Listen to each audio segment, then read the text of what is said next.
Why are there not more people talking about toxic masculinity? I bet you didn't know how deep toxic masculinity runs. It's not just a buzzword, it's a real issue that affects men in society.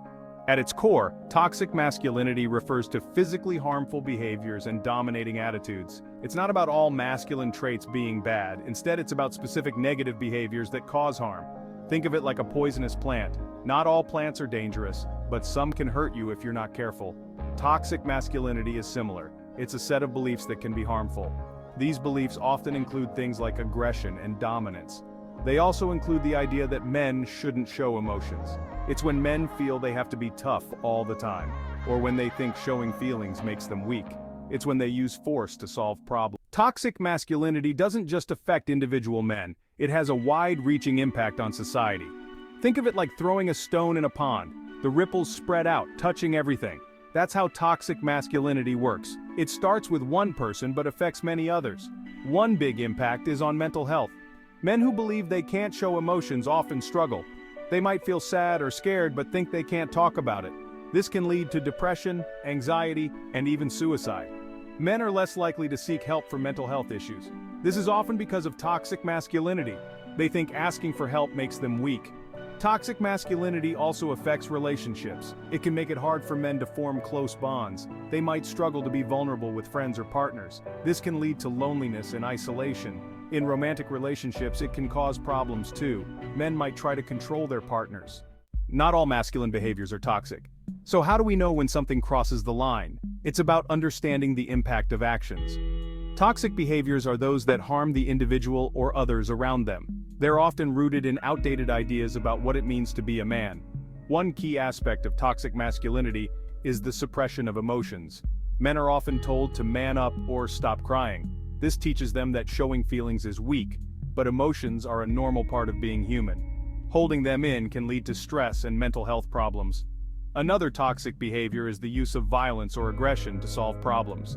This might include physical fights or verbal bullying. It's based on the idea that men should be dominant and in control, but using force to get your way isn't healthy. Not all masculinity is toxic. It's important to understand that not all masculinity is toxic. There are many positive masculine traits. These can benefit individuals and society. The key is balance and respect. Healthy masculinity embraces strength without domination. It values courage without aggression. Positive masculinity includes traits like protectiveness. This means looking out for others, not controlling them. It's about being a good friend, father, or partner. It's helping when someone needs it. But it also means respecting others' independence. Healthy masculinity supports without smothering. Another positive trait is leadership. This doesn't mean always being in charge. It means setting a good example. It's about making tough decisions when needed. But it also involves listening to others and working as a team.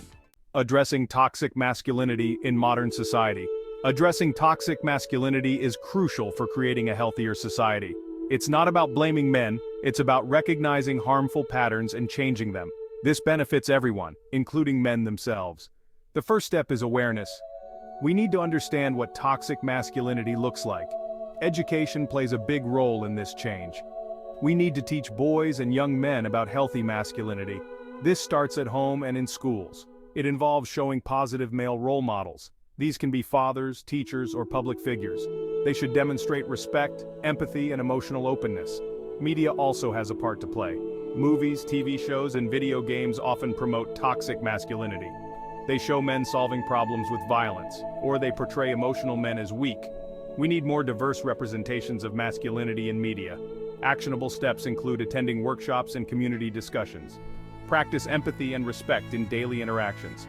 Schools should implement programs on healthy masculinity to create local initiatives that bring men together to discuss and address toxic masculinity. These initiatives can foster open dialogue, provide education, and promote positive role models. By working together, we can create a supportive environment that encourages healthy masculinity for future generations.